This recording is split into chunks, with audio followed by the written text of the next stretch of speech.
What's your position? What's Labour's position on schools going back?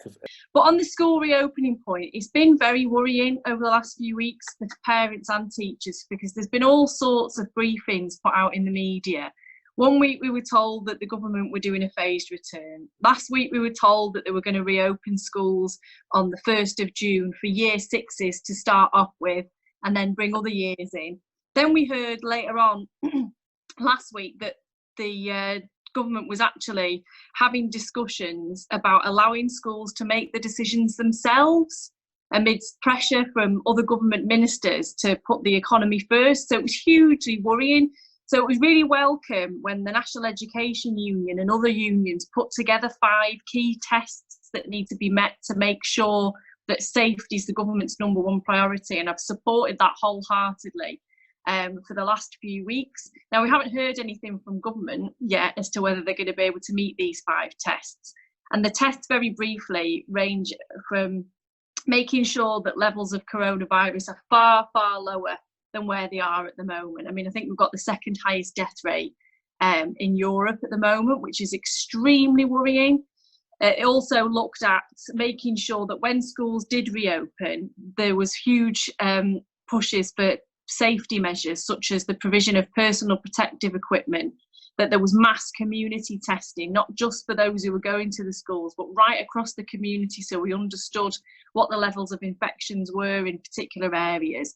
It also looked at making sure that vulnerable members of staff and vulnerable pupils and those who have family members who are vulnerable could be exempted from going back to school, so that they were shielded and they were safe.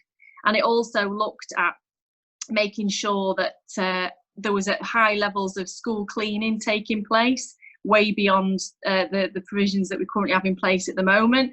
So at the moment, I would say that unless those 5 tests can be met by government, and they've set out very clearly the scientific evidence that supports the fact that they're meeting these tests, as well as a detailed plan that they've put together in collaboration with trade unions and others in the sector, that they shouldn't be opening schools. And we're all desperate to get back, but safety has got to be the #1 priority. And then we need to make sure that we work as best we can to support the economy beyond that, but safety has to be the #1 priority. Now, in terms of what going back to school looks like, I know you've got a really good set of speakers that are going to come on and speak after me, but there's a whole range of issues that need to be addressed apart from the safety issue. The first thing is emotional support. That's going to have to be one of the #1 priorities when we get back into the classroom, because even pupils who haven't faced any bereavement or any hardship at home will still have faced significant psychological trauma from being in their homes and locked down for this period of time. So there's going to have to be support provided to teachers and teaching staff to help those pupils return to some level of psychological normality, because that's going to underpin their ability to learn at the end of the day. And that kind of support was one of the first things to be scaled back under austerity, as we know. So it wasn't in a good state, as it was with teachers facing so much pressure in other areas. The second area is about assessment. Now, there are loads of pupils who are going to be due to take exams next year, and they're going to be halfway through those courses. And with the best will in the world, it's just not feasible to expect them to catch up on that lost work. And it's not right to make teachers face pressures to force the pupils to catch up. So those future assessments need to be amended, and the curriculum does need to be streamlined. And that has to be a discussion between trade unions and the government to make that happen. But beyond that, I think there's a discussion about what we want education to be, and what do we want assessments to be in the future.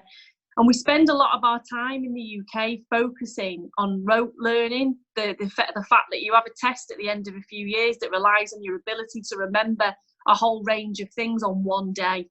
And if you're having a bad day, that's you've gone down the toilet of life forever. You've missed your life chance. Your aspiration is affected, and your ability to do well in life is completely held back.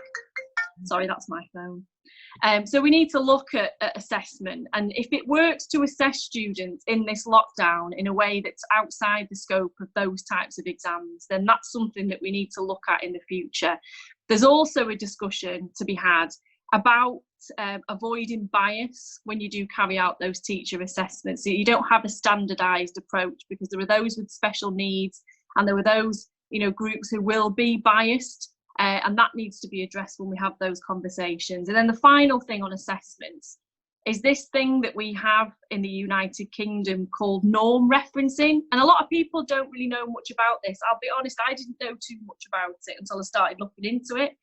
And that's the fact that when you're doing GCSEs, A-levels and some university courses, you can be, you know, amazing and you could have the greatest abilities, but your grade will be assessed on how well your cohort has done. So you'll be pitted against those within your year group, rather than the other method of assessment, which is called criterion referencing, which basically relies on your ability to do an exam and get the questions right or wrong, if you like. So every year group, the number of people who get A's or whatever the grades are at that time, it changes depending on how good that particular year group is. So, and that's not fair. It's not fair to assess children in this way, in my view, because you can work hard and you could be on for getting an A or a B. And because that year group that you're in is very diverse and has a large number of people who are due to get top grades, it'll push you back down the scale. So you'll have lost out. And that's not an appropriate way to assess anybody. Another point, and I'll bring my comments to a close because I know we've got a lot of people to get through, is school inspection and accountability. And it's one of the huge pressures that teachers and teaching staff face at the moment.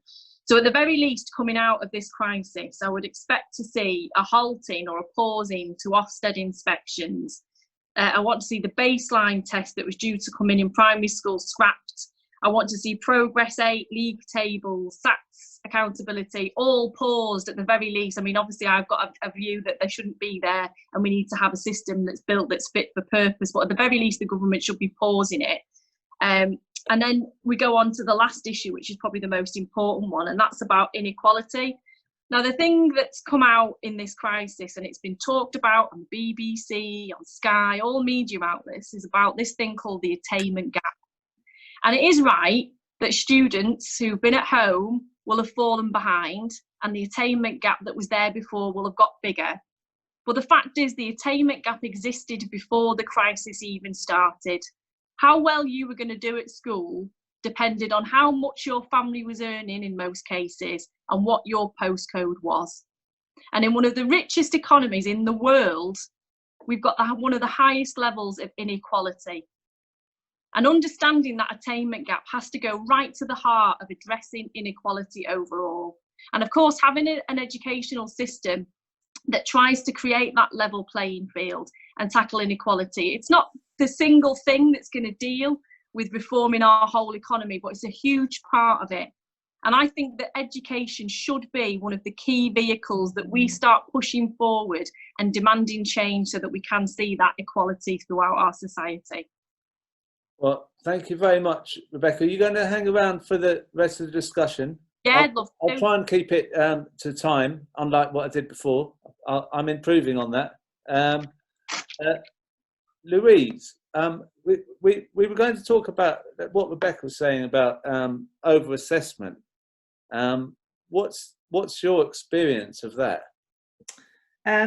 Well, I mean, I'd just start off by saying it was really good to hear what Rebecca has just said, and it's really good from from our union's point of view to be working with her, because she just understands things really clearly, and that's really important. And she did say she didn't know some of this before. She's taken the time to find out and make sure she's got a good grip on the brief. So that's delightful.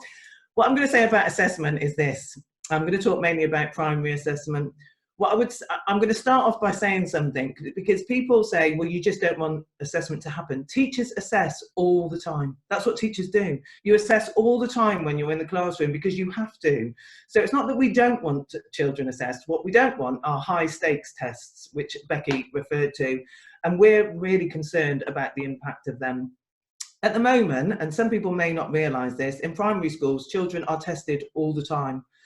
from a very young age. So at 6, they sit something called a phonics test, which tests a very small range of reading ability. So basically your ability to decode words phonetically. And within that test, they have to decode something called nonsense words, which are ridiculous and which some children just don't understand. And the thing about the phonics test is that they sit it at the age of 6. Parents are then told that their children have either passed or failed. So they're told that their child at the age of 6 is a failure, which I think is completely unacceptable. They also have SATs in Key Stage 1 and Key Stage 2. So in year 2 when children are 7, and in year 6 when children are 11. There's also a multiplication test in year 4. But the impact of all of these high stakes tests, which as Becky has pointed out, really test very narrow facts, is that children are tested continually. In some schools, children are tested every 6 weeks to check whether they are going to achieve what they should be achieving by the end of Key Stage 1 or the end of Key Stage 2, which has a massive impact on children's mental health and well-being, causes massive amounts of stress, but it also does the job of narrowing the curriculum, because these tests are in a very narrow band of subjects. So maths, reading, writing, and something called SPAG, which is the spelling, punctuation, and grammar test, which I could talk about for hours. It's the most ridiculous test in the world and tells you nothing really other than children have learned a very narrow, limited amount of facts. Becky talked about emotional support. And when we go back, this is the most important thing for our young people. Okay, it's been a very stressful time for everybody. But before this, even before this, our children were some of the unhappiest children. This is all, been tested, some of the unhappiest children in Europe. And we are now taking them back into a much more difficult situation. So I think it's really important that we focus on that emotional support, but that we recognise that we've managed this year without these tests and the children will survive and go on. So therefore we should get rid of these tests, which are causing immense stress and pressure on our children and young people. Thank you, Louise. Zena, your children are, you spoke last week about your child and I think your relatives who are struggling with some of these tests. What do you think about reducing the tests? Would that really help? Yes, I do believe that. My child, and let me just tell you a little bit about Yassine. When he first started school in nursery reception, he absolutely loved going to school. Every day, he would be looking forward to up in the morning and hopping and skipping and jumping to school. As the years have gone on, he's kind of lost that, especially in the last 2 years of his years 5 and 6.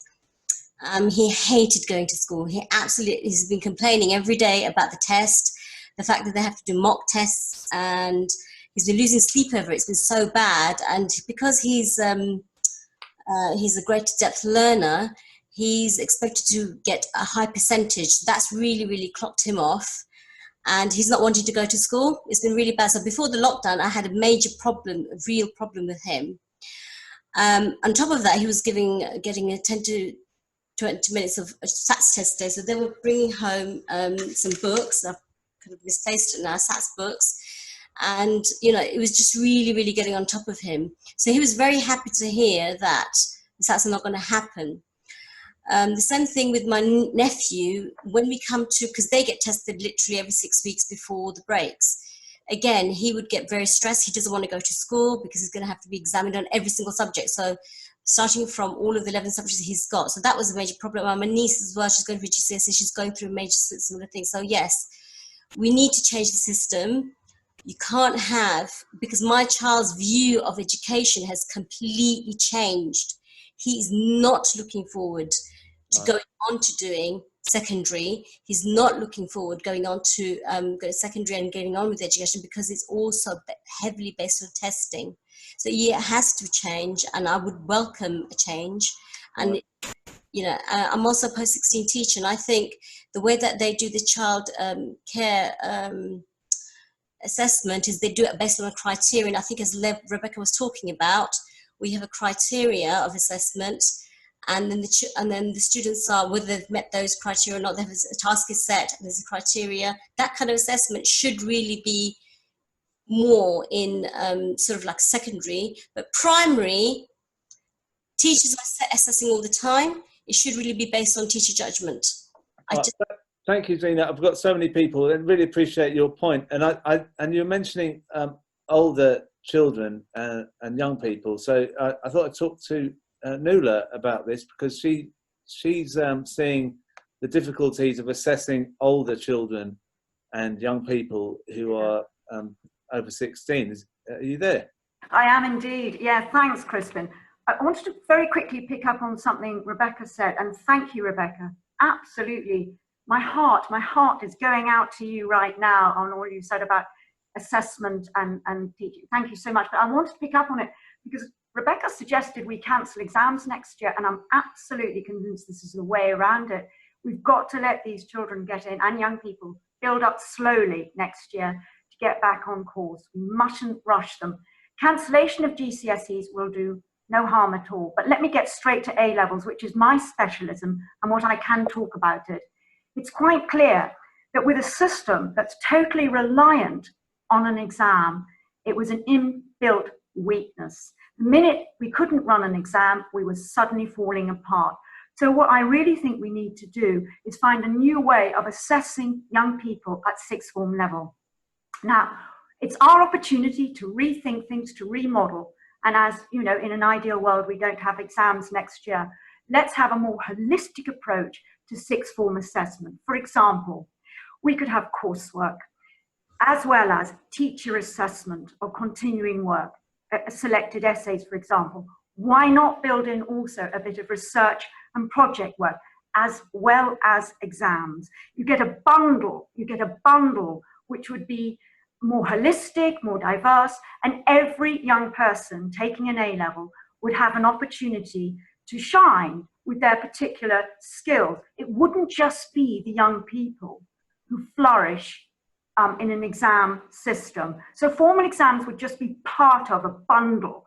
Now, the advantage of this would be that when they left school, they would actually have a set of skills, ideally placed to go on to university study if they want. They'd have done project work, they'd have done research, they'd have done essays, they'd have been used to assessments on a continuous level, or for training or an apprenticeship or a job, a wonderful set of skills.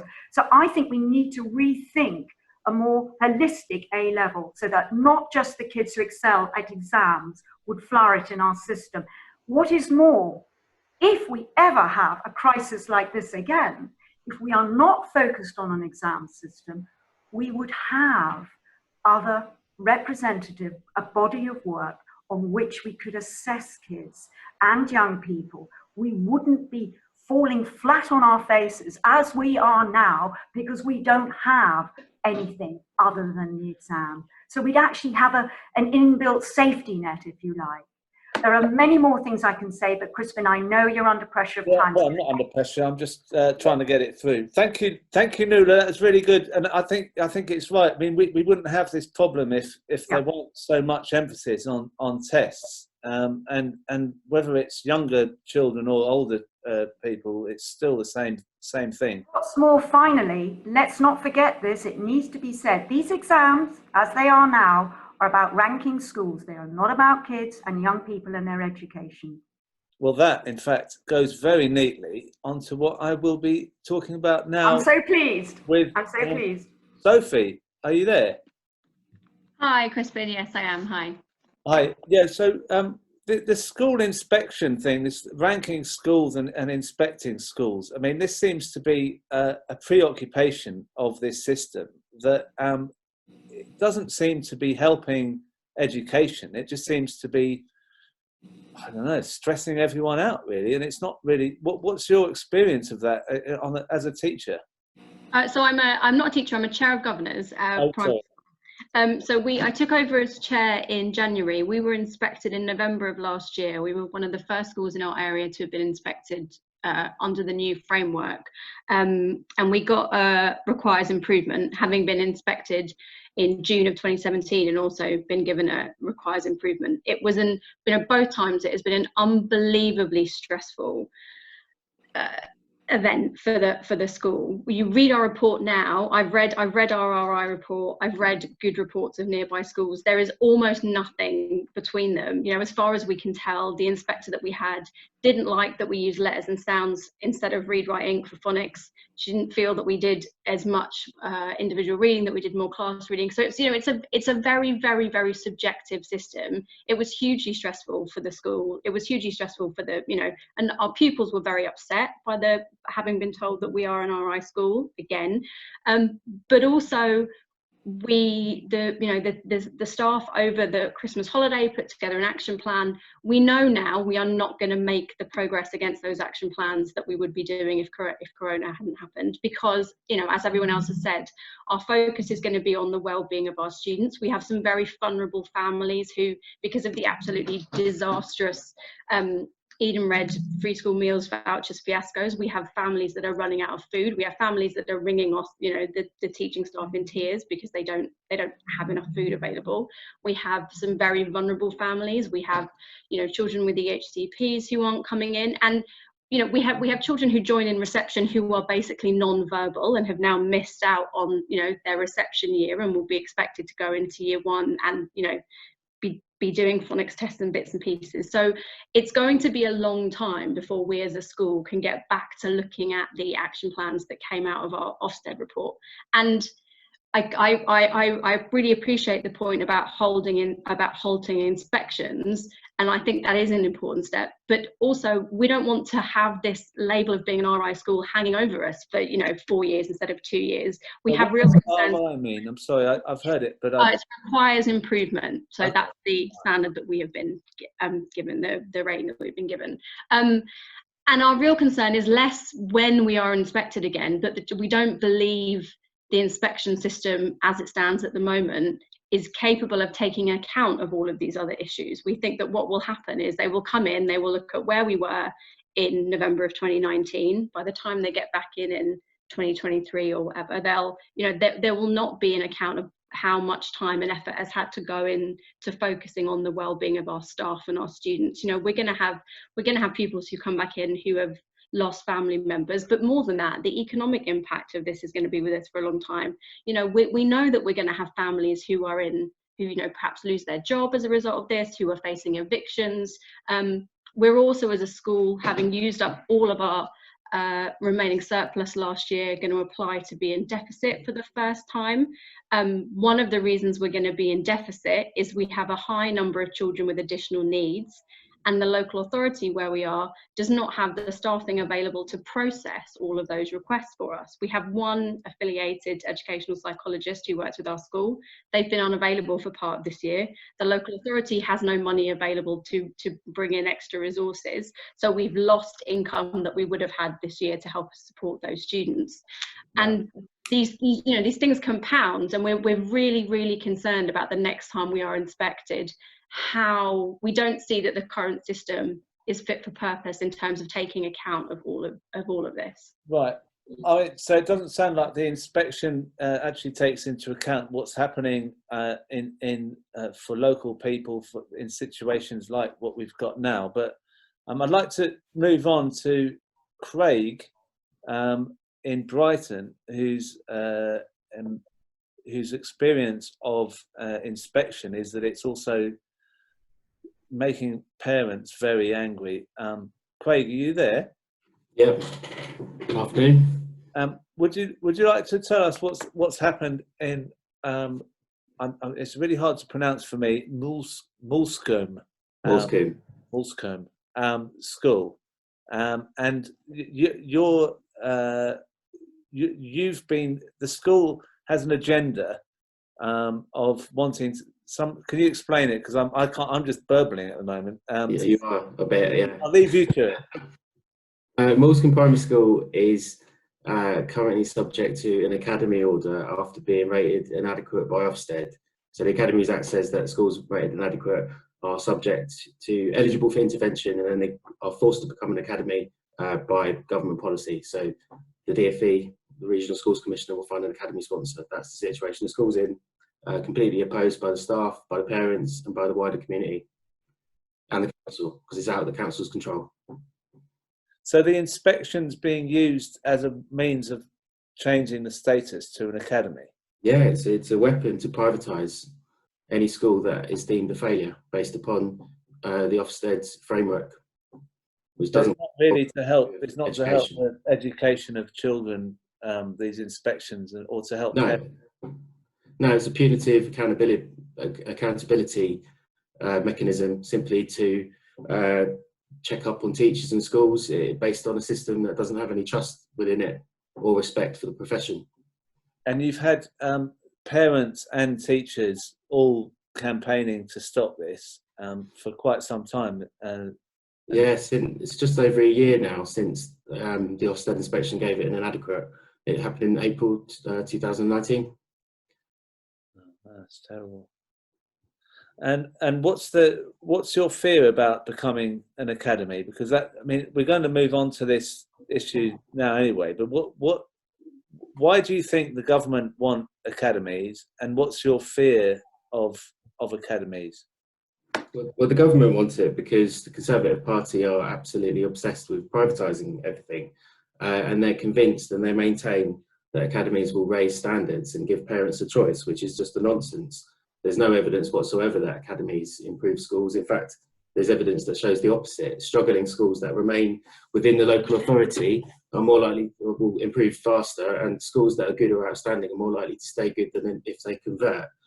The concerns that people have are shared across the community, parents, staff, anybody who lives in a local area with a local school should care. Things to do with removal of local democratic accountability. Councils don't have any powers in academy schools to intervene. They're run by privately run organisations. The notorious stories about high wages for CEOs and management structures in academies, which comes out of pupil funding, off-rolling of pupils who are going to make schools look bad in the assessment criteria, narrowing of the curriculum so that they can boost certain areas to make themselves look good. Just simple things like changing the uniform, changing the name of the school, it changes the identity of the community. Worries about, in Moulscombe in particular, worries about ongoing support for the high intake of pupils with special educational needs as well, and how they'd be looked upon by an academy, and whether or not they fit into the criteria which Ofsted look at, for example. Right. I'm going to bring Natasha in. Are you there? Yeah, hi. You're from the same campaign?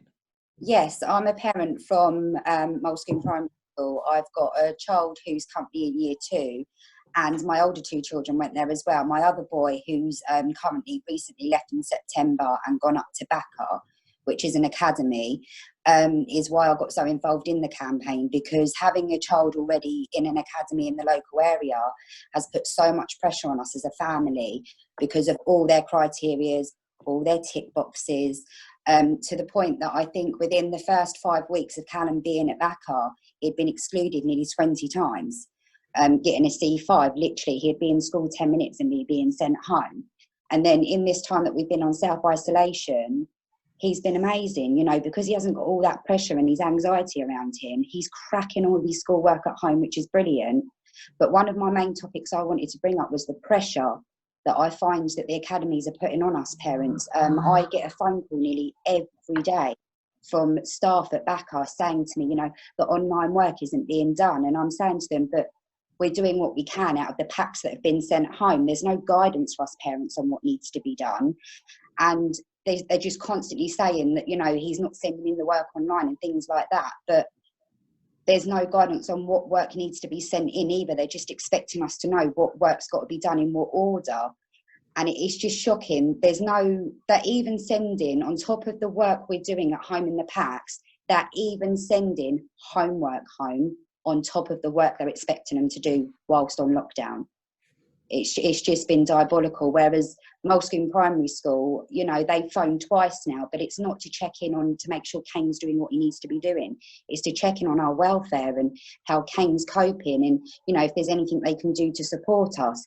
And that's what it's mainly should be about. It should be about communities and compassion, not about education and tick boxes. Mental health is far more important nowadays than any education in my eyes.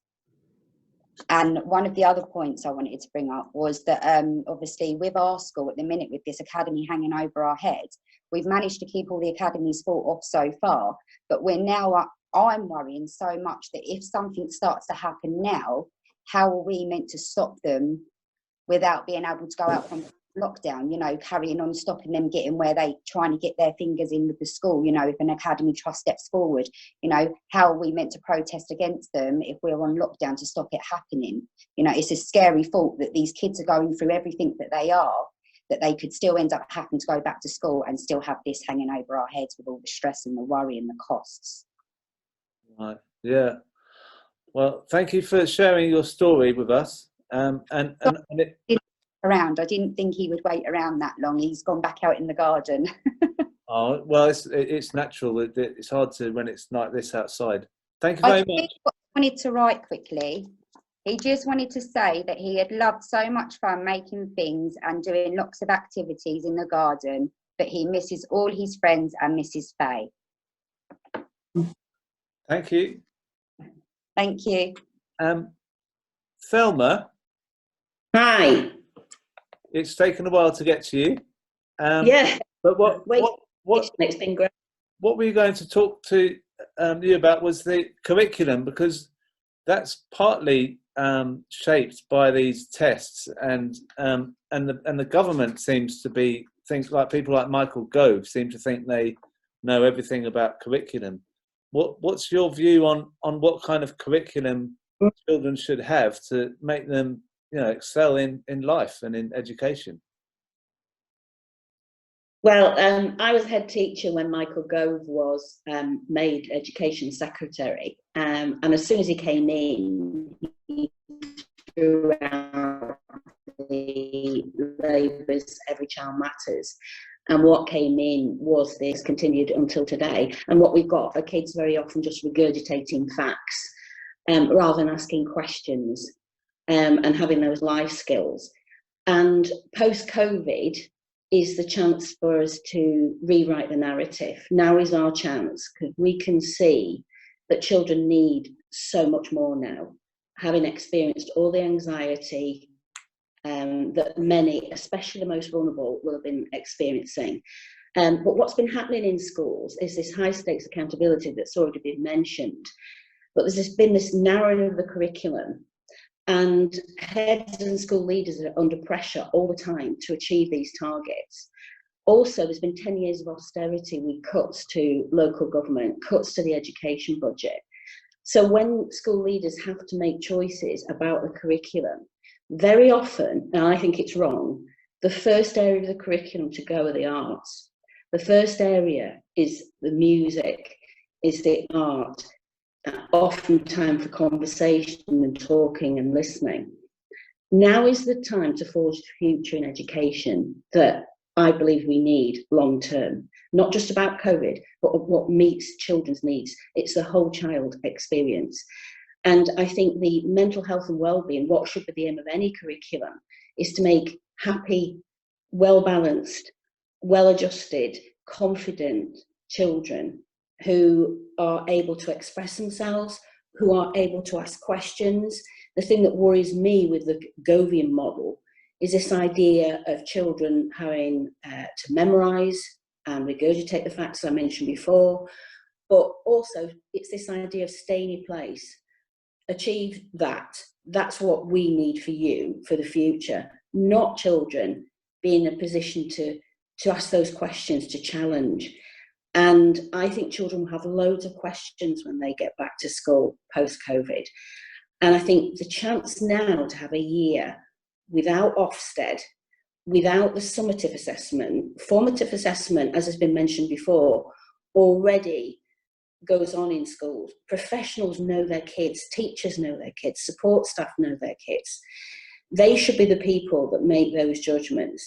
And if we can have a year without the targets and the testing, if we can have a year without Ofsted hanging over stressed staff, then I think we can create and forge that curriculum we need that's going to equip kids to be resilient in the future and to be skilled up in the future for the green, sustainable economy that we need. So I think this, out of adversity, I was talking to a head teacher last week, and he was saying one of the things he wants to keep is a regular telephone conversations with his parents, because he believes the homeschool relationship has improved during this time of COVID. So there are some positives that we need to take forward, and I think we need to be strong as a profession here at saying, what do children need? And let's bring the joy back into schools. Yeah, that's right. Thank you very much. Thank you, Thelma. I've got to move on now to Christine. Are you there, Christine? I am, yeah. Hi, Crispin. What's your view on the curriculum and how we should run the curriculum from now on? Okay, so lots of people, I mean, Louise, but particularly just Thelma there, talking about, in particular, focusing on primary curriculum, but actually everything that's being said about, you know, the importance of social and emotional development and all of those things, and particularly the importance of art subjects, absolutely true in secondary as well. But of course, the other thing that the COVID crisis has shown up is that we have suffered from an absence of manufacturing, an absence of research and development, absence of an industrial strategy. So one of the things in secondary, but it also goes down a little bit into primary too, is to make sure that we've got parity of esteem between those things that we think of as academic and those things we think of as vocational. I mean, you know, as if medicine weren't vocational. And one way of dealing with that in terms of assessment in the secondary phase is to look at something which was actually written in 2004 by someone who was by no means a radical, a guy called Mike Tomlinson, who was working around the time when Blair was in power. And he wrote a very good piece of work on assessment 14 to 19, looking at how you could develop an overarching diploma with different levels coming into it, working up through the whole secondary phase. So starting with kind of records of achievement in primary, so you're writing down what kids can do rather than erecting hurdles that they can't get over to show what they can't do, and then having this much more kind of continuous. And I've got a section from his paper here, and here's what he says. He says this is what it would mean for students. Now, lots of people on this call will be concerned about their own kids, right? Diplomas and their components will be assessed in ways which support teaching and learning and greater intellectual and skills development and are fit for purpose. And he talks about them being assessed continuously by teachers, having research, as Nuala said earlier, having set assignments, time-limited tests, and yes, maybe some external exam as well, but basically not one single high-stakes test. And this, of course, could go across all sorts of ranges of what we would want in the curriculum. For me, I would see that as part of the National Education Service, and I would see a subset of the National Education Service being the National Council for Curriculum and Assessment, so that the whole business about what's in the curriculum would be determined, you know, obviously by politicians to some extent, but with being informed by the voice of the profession through our teacher unions, by parents having a voice, by students having a voice, by academics having a voice, you know. And actually, by the way, we would publish the minutes of these meetings and we would say who were members of it. So not like Sage, not some quiet in the corner, hole in the wall thing that nobody knows what's going on. This would be, you know, by public appointment, those kinds of things. So then we would have genuine buy-in at national level from everybody who has an interest in education. And frankly, that's everybody. Thank you. Thank you, Christine. I wanted to speak to Paul in Sedgefield again. Hi. Have you kept Sedgefield ready for the quiz still? I hope so, yeah. I hope they're still running, yeah. Mike's, I can see him there. He's got some biscuits, eh? Now, what I wanted to ask you about was you were talking about what your experience is of this lockdown and how children are seeing that, or that we're seeing that locations we didn't used to think were so important are actually very important. And so that kind of goes into this curriculum idea. I mean, what do you want to elaborate? Do you want to elaborate on that? I'm not doing a great job of telling people what you're saying. I think what this lockdown and what this crisis has showed us is that, you know, there's been sort of almost a snobbery about education for years, and we've seen certainly since 2010, there's been a move away from kind of more vocational things, and this has been touched on by other people, towards academic subjects. And if you don't do well in academia, you're somehow a failure. You're somehow not good enough. I've heard people say things like, you don't want to be a cleaner, or you don't want to stack shelves. Well, it turns out they're a damn sight more important than hedge fund managers. You know, they're our key workers. And I think we really need to reassess how we value our students, how we value our people who work in our society, and you know, how education fits in with that, because it's an absolute disgrace the way key workers, as we now call them, have been spoken about for many, many years. I've known students who are absolutely outstanding at doing certain things, but they've been told, no, you don't want to do that. You don't want to be a cleaner because that isn't an academic outcome. Why? You know, so. Well, it's a great point. And Christina, are you there? Hi there. Hi, Crispin. I'm good. How is it being a SEN teacher? So people with special needs. How do you see the curriculum working for them? And what's the inequality there within education? Well, I'm not a SEN teacher, but I'm a carer. I've got my son at home because we couldn't find a suitable provision for him. No suitable provision could be found, even though he has got an EHCP. So what happened is I used to be a lecturer in the classroom, but I had to come out of that and retrain to become a TEFL teacher, just do an additional qualification. So that I was able to work from home and home educate at the same time. So I now educate out to China, because obviously there's a big time difference, so that I can obviously earn a living, but also finish that and then educate my SEN child. So what I was saying is there's not really, the problem seems to be is that you can get an EHCP for your child, which is a very, very long process. What's an EHCP, sorry? It's an education and healthcare plan, yes. Okay. Yep. And my son's got autism. He's got a form of autism called PDA, and also other complex needs. He's got an eating disorder that's associated with his autism, so he's been quite unwell. You're told that you get an EHCP, go and look at suitable provisions, and then when you put forward, you know, the provision you want, you find that it's already oversubscribed, they have no places, just because of severe underfunding really by this government. We know there's a massive shortfall of 1.2 billion in this area of education, so this is a major concern.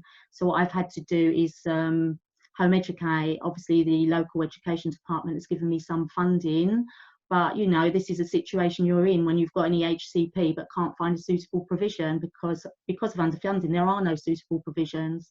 Right, so underfunding is a serious issue. Massive. So we know 93% of local authorities, you know, have shortfalls, and you know, until that changes, basically, this is only going to carry on. The situation is going to get worse. That you can get an EHCP for your child, which is such a long process. You may get it, but then you may not necessarily get a provision. And I mean, I'm in a better position than most because at least I am qualified to teach. So you know, I was able to, as I said, retrain and teach from home now, and come out of the classroom and educate my own son. Hopefully this is a short-term measure and that we'll find a provision eventually, you know, because it's more of a waiting game. That's what it is. It's a waiting game, really. Okay. Well, I thank you very much for your contribution. We're running late again. I'm not doing very well on this timekeeping. But anyway, I'm going to speak to Alana. Yeah. Hi. You wanted to speak about inequality within the education system because that's one of the offshoots of what's going on. Yeah. One of the things that I've noticed, I live in a social housing estate, and I've set up a residents association. I'm chair of the residents association, and I've been campaigning to take back our community centre so that we can run after school homework clubs. There's a lot of families on this estate, especially in I live in Hackney, and it's quite a diverse place. And one of the things that I've noticed is, you know, apart from the overcrowded flats, that basically a lot of the kids, they don't have a quiet space to study. So one of the things that I set up just for the lockdown was a weekly afternoon after school homework club in our local community centre. And we're rotating it and in partnership with 2 other TRAs. And it's something that we feel, you know, it's really, really strongly about, is that the kids need somewhere to go after school, so that they, you know, that they need somewhere to get extra support. The inequality is that you have, you know, poor families who can't afford the one-to-one after-school private tuition that they really, really, that what they need that. And, you know, it really does affect their overall results and stuff like that. Well, thank you very much. I'm going to move on to Peter, who is going to talk about university education, which is an area we haven't touched on, and it's not really working in many ways, is it, Peter? No, it's not, Chris. Oh. University students have not had much of the limelight during this crisis. And to be quite honest, there's still a lot of people who think that they all stay in bed till lunchtime and spend their evenings having a wild time. And this just isn't true. Undergrads work really, really hard. And many have been having a really hard time trying to study during this crisis. I mean, a lot of them have had to return home. They're in overcrowded situations. They haven't got the space. They haven't necessarily got the technology. And for some of them, part of their work may be practical, especially if they're science students, and they can't do it. So actually, it's not been a good time for them. Some of them have lost jobs, which they rely on for living expenses and rent. And those about to graduate.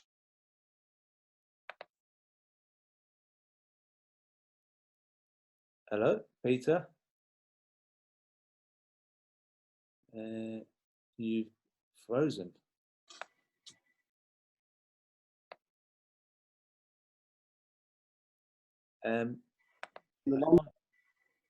Peter, I can't hear you. Hold on. Let me find you. Can you hear me now? I can now, yes. Which bit did you miss? It came in and out quite a bit. Shall we move on to should we bring this back later about universities, because it didn't seem like a good signal. Okay, all right. Try again. Yeah. Oh no, try again. If it's okay, I can carry on now. I mean, go on. Can you hear me? Yeah, as soon as you cut out, I'm moving on to someone else, okay? Okay, all right. Well, hopefully it won't cut out, because, you know, it's important. So, I mean, there are certain things the government could be doing now. And one of them is to cancel the third tuition fee payment. Students should not be paying for courses which have been incomplete since lockdown. And this is their money. I mean, this isn't, you know, they have to pay it back at some point. And also, for a large proportion of their teaching time in the autumn is moved online, as it may well be. They shouldn't be paying the same rate as they do for face-to-face contact, you know. But those who are graduating in 2020, they are likely to be unemployed for quite some period of time. And another thing the government could be doing is stepping in right now to pay for every graduate to stay on graduate qualification free of charge, so they're able to do something useful with their time, rather than, you know, we can't afford to have young, bright graduates sitting at home kicking their heels. And this would help universities as well, which are now going to be facing a big funding crisis. Also, with unemployment rising, students from low-income families are the most likely to be put off going to university next year. So the government should immediately commit to abolishing tuition fees for all students from low-income families. And universities should also be directly funded to provide in training, retraining in priority areas for the economy for those people who are losing their jobs now. Millions of people unemployed, universities facing a financial crisis. It doesn't take Einstein to put the two things together and say there's a big role for universities here. But, you know, long term, we need to have a big debate about what universities are for. I mean, since the 1990s, they've increasingly just been big corporate businesses. They're focused on making as much money as possible, and some of them are global corporations. They're too big and too important to be just concerned with making profits, and they need to be reminded they also have a social responsibility. You know, there are other models apart from big business that could be applied to universities. One is to develop cooperative universities based on the same principles as the co-op movement. You know, there's one very successful one in Mondragon in Spain for a startup. And we should also look at scrapping university league tables and aiming at a good local university for every school leaver on the same model that every 11-year-old should be able to go to their local comprehensive. They should be able to go to their local university, as good as any other university in the country, and get an education that means they don't necessarily have to leave home and take on enormous expenses which are crippling to most undergraduates. So, you know, just to finish, and I'm sorry I kept cutting out at the beginning, but there are a lot of ideas for a different sort of university education in circulation. The problem is the government doesn't want to discuss them. It wants to support this model of universities as big corporate businesses, and it just doesn't work anymore. Well, thank you, Peter. You went through a lot of points there very quickly. Thank you very much. And I'm really pleased to that we're joined by Melissa Benn. Does that mean I got to start? No, it doesn't. It just means I wanted to check you were there. Oh yeah, no, I am here. Yeah. The means of checking you were there, really. So, how do you see the idea of a national education service, which is a way to get to stop this kind of fragmented education system that seems to see some people losing out terribly? Yeah. Well, I've listened to what everyone said, and in a way, a lot of the points I was going to make have been made, but I'll just go over it again. I mean, it's an unprecedented crisis, and in a way, we need to focus on kind of getting out of it. But it's also an unprecedented opportunity to think about, as everybody has said, the kind of education system that we want. And I mean, what the crisis has done is reveal a lot of the problems that people in education have been aware of.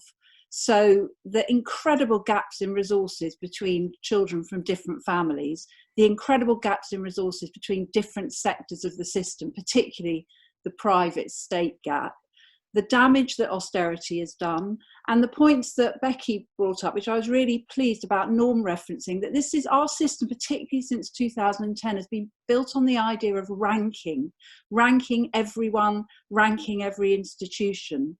And, you know, I think a lot of people now see this as no way to run an education system. And also, as people have said, about accountability, that accountability, and Ofsted in particular, has been used to punish schools in poorer areas, educating poorer children. But it's also been used to forward the academy agenda. And I think a lot of professionals now feel that Ofsted is not fit for purpose, and that offers opportunities. So going forward to an idea of the other thing I just want to say is we have to also bear in mind that this crisis has revealed some really good things and important things about our system, which is we rely on school leaders and we rely on teachers, and that schools are often, particularly primary schools, at the centre of their communities. They're not exam factories. When push comes to shove, a lot of parents are relying on schools to help them and support them, and with our local primary to provide, you know, set up as a temporary food bank and things like that. And that goes back to what Thelma was talking about, the Every Child Matters agenda, that this is, and the social and emotional agenda. Now, just on the idea of an NES, you know, that was an idea that came up in 2015. And lots of work was done on it. But I think it's fair to say that it didn't really resonate with the public in 2019 in the election. And I think there are so many reasons for that. But I now think we're in a position to put some of the arguments of the NES to the public. And I think they would be willing to hear. And you know, it's a bit sort of Obama-like, but I just put a list of things which I think a lot of the public would be willing to, would agree with, which is actually we can afford to fund education properly. We can, and we can afford to fund its multi-agency role, and that's really important. We can move to close the gap between different sectors, and I think for the first time in 40 years, people within the Labour Party are talking about that gap between the private and the state sector, and I think it's really important that we go on talking about that. We can afford to have free higher and further education, and it's really important that we argue for that. We can restore adult education, which has been decimated since the later part of the new Labour era, and we can find workable alternatives to Ofsted. And I really do support the idea of pausing Ofsted, not just for this term, but for a year. And in that space, political space, Labour and opposition and all of the people here coming up with other ideas about how we can make schools properly accountable, but also support them. So I don't know whether we should, you know, the National Education Service has a very particular ring to it. I sometimes call it a new educational settlement. I don't know that it matters so much what you call it, but I think there are also a lot of allies across the education world who aren't necessarily within Labour, who would agree with many, many of the arguments that have been put forward here. So I think it's an opportunity for Becky, who's doing a brilliant job up to now and only just in the job, to start to have conversations inside and outside Labour, to start to put together a kind of completely new vision of education, and I think it would be quite popular. That's what I wanted to say. Thank you very much. And I'm going to go back to Rebecca Long-Bailey now, because we're running over a little bit. We could have got some more people in, but I know the people in Sedgefield and Camberwell and Peckham are desperate to find out who's their champion CLP. What do you think about the points being made and things that I picked up on was this Ofsted being scrapped for a year, and also the kind of focus, like a kind of fetish on academizing everywhere. I mean, is that not a dangerous thing to be doing when we've got all these other things going on? I mean, what would you like to round up on what you've just heard? How would you like to round up what you've just heard? So, well, I'll try and not talk for too long, but we've had some really, really great interventions there. I'll kind of go backwards through them all. I think Melissa's comments about the National Education Service and the public being ready for it now, I think she's spot on. I think it was fantastic, the work that we'd done within the party over the last few years on it, but obviously the last election there were so many other things going on. People really weren't talking about education. I mean, we know what they were talking about, and it certainly wasn't the future of our children and young people. And now that we're in this crisis and that we're going to be facing one of the worst recessions that we've ever seen, people will start to think about what their future's going to look like and what their children's future's going to be. And we've got to have the answers for that. And that starts with having an industrial strategy. And Christine made the point about the importance of having those jobs to go to, but we need an education system that provides our people with the skills to get those jobs in the future.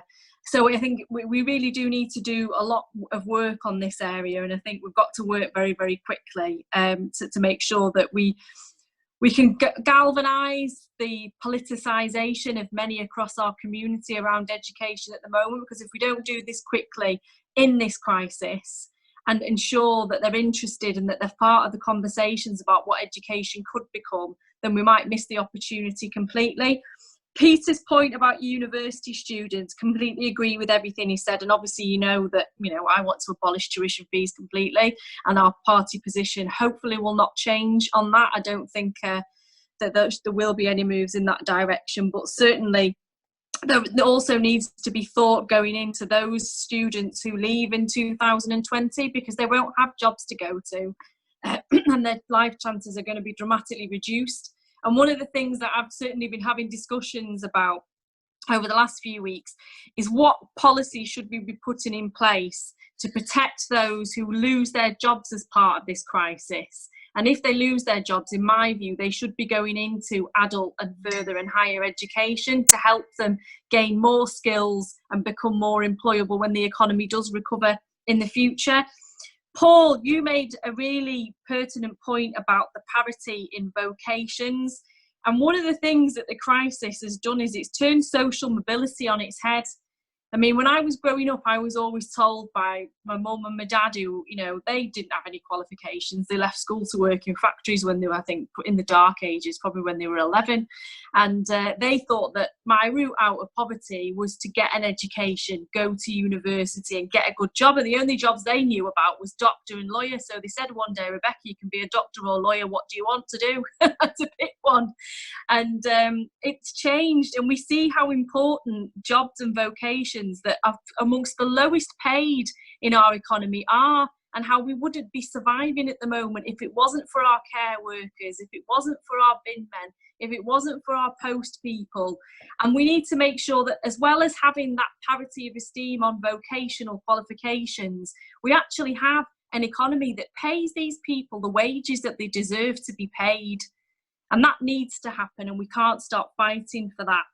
Christine's point about a national council for curriculum and assessment, I love that idea, so I'll have a chat with you about that. Thelma, you made the point about how in our assessment system we were regurgitating facts largely after the Gove experience rather than asking questions, and that is spot on. And I think the OECD, the director for education there, said that knowledge is not enough, and he made the point about why Eastern Asian students can deal with complex information, they can think creatively about solutions, and they can navigate fake news.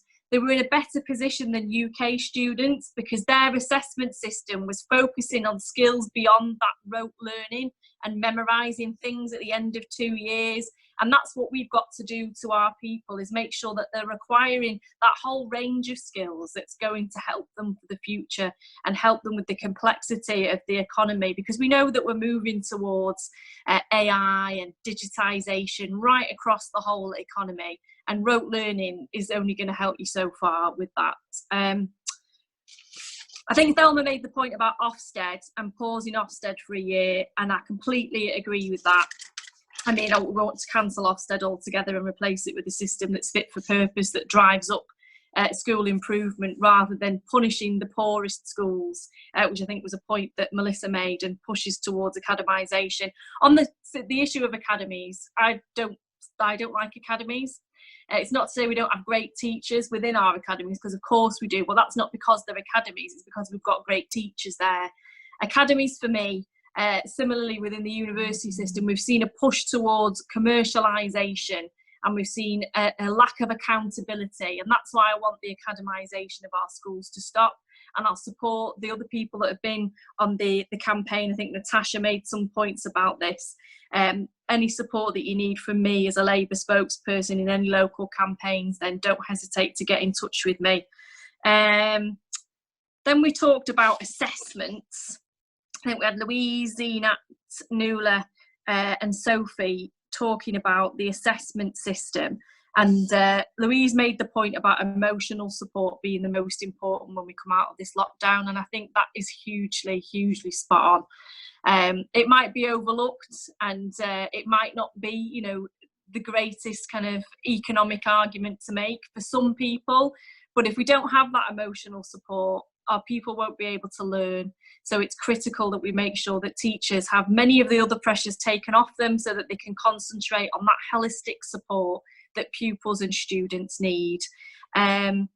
Nuala, you mentioned about cancelling exams next year and looking at different forms of assessment, and I completely agree with that, looking at coursework and teacher assessment, because it's about highlighting and getting the best out of our people and not pushing them through that end of year exam in a way that lets many people fall through the cracks of our economy.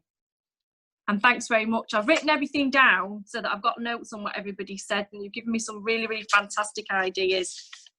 Well, thank you very much for coming back again. I'm really pleased you've done this, and I have learned a lot about what's wrong with education, and also I've learned a lot about what could be improved and how we can actually nurture our young instead of making them into machines that don't enjoy learning. I mean, people just seem to be saying their children don't enjoy learning. I've got a daughter who's 12 and she doesn't enjoy tests all the time. It's stressed her out. So maybe the good will come from this. Thank you very much, Rebecca.